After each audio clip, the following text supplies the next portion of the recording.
For over 600 years, one empire ruled across 3 continents. It controlled trade, powerful armies, and entire civilizations. From the gates of Vienna to the deserts of Arabia, the Ottoman Empire seemed unstoppable.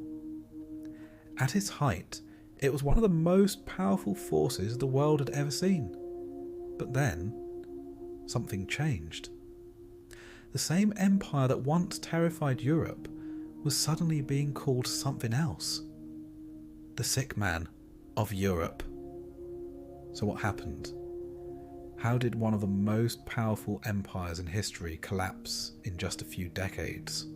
Was it betrayal? Was it war? Or was the real problem already growing deep inside the empire? This is the story of how the Ottoman Empire fell. To understand the fall, we first need to understand the power they once had. At its peak, the Ottoman Empire was not just strong, it was dominant. It stretched across Southeast Europe, Western Asia, and North Africa.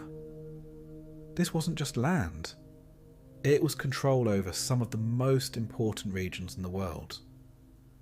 The empire sat at the centre of global trade routes.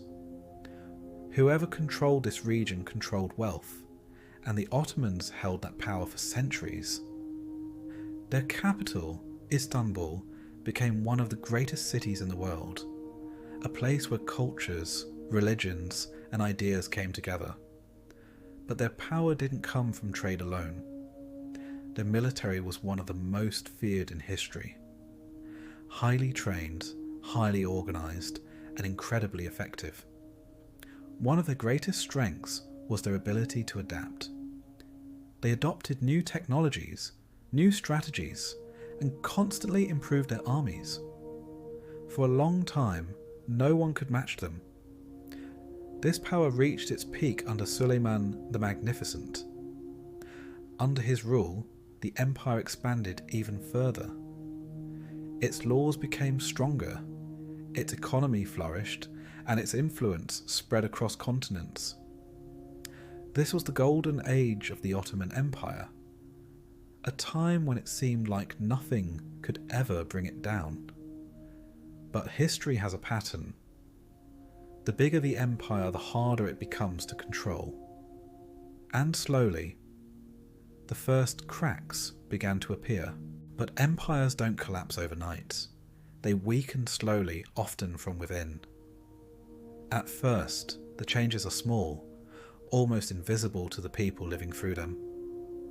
After the death of Suleiman the Magnificent, something began to shift. Strong leadership was replaced by weaker rulers, men who struggled to control such a vast empire. Power slowly moved away from the sultans and into the hands of palace officials. Corruption began to grow. Decisions were no longer made for the empire, but for personal gain. At the same time, the military began to weaken. The once feared army was losing its edge. The elite soldiers, once highly trained, became resistant to change. New technologies were emerging across Europe, but the Ottoman forces were slow to adapt, and that delay came at a cost. Battle by battle, their advantage started to fade. Meanwhile, the empire itself had become too large, too complex to control effectively. Different regions had different cultures, different needs, and growing tensions.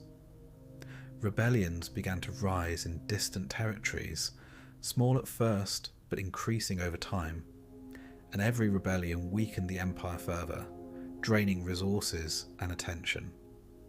Trade routes also began to shift. New sea routes reduced the empire's importance.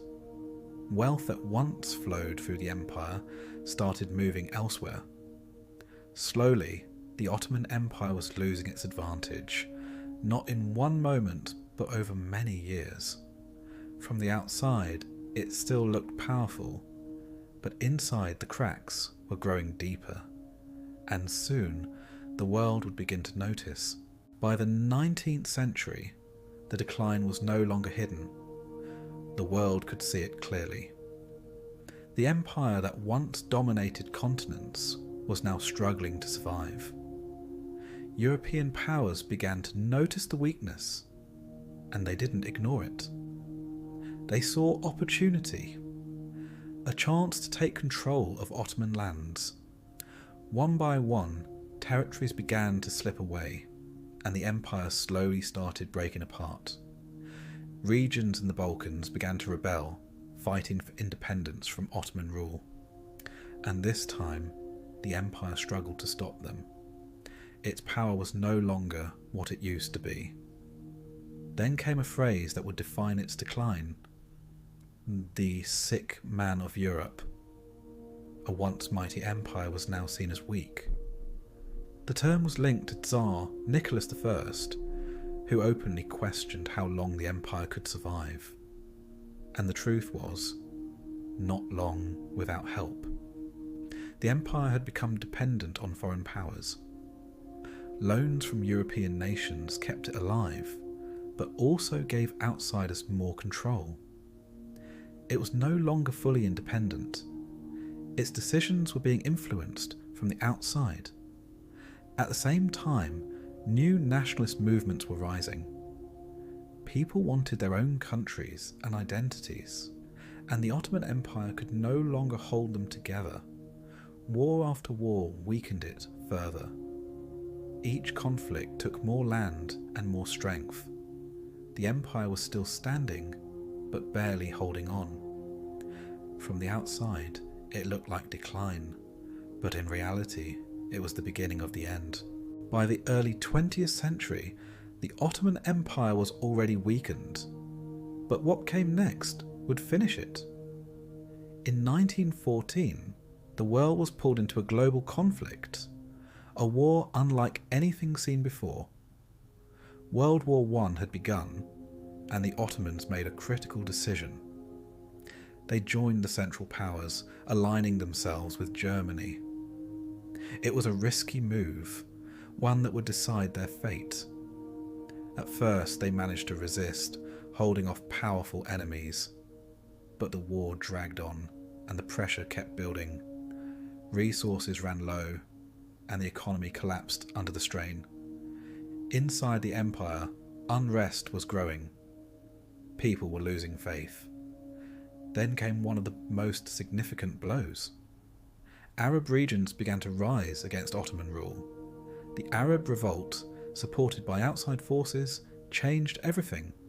But this wasn't just another rebellion, it was a turning point.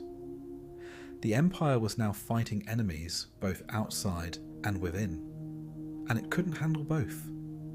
The system was breaking apart. By 1918, defeat was unavoidable. The Central Powers were collapsing. The Ottoman Empire surrendered, ending its role in the war. But the consequences were far worse. The empire itself would not survive. Its lands were divided and controlled by foreign powers. And just like that, a 600-year empire came to an end. In 1922, the Ottoman Sultanate was officially abolished. History had closed one of its greatest chapters,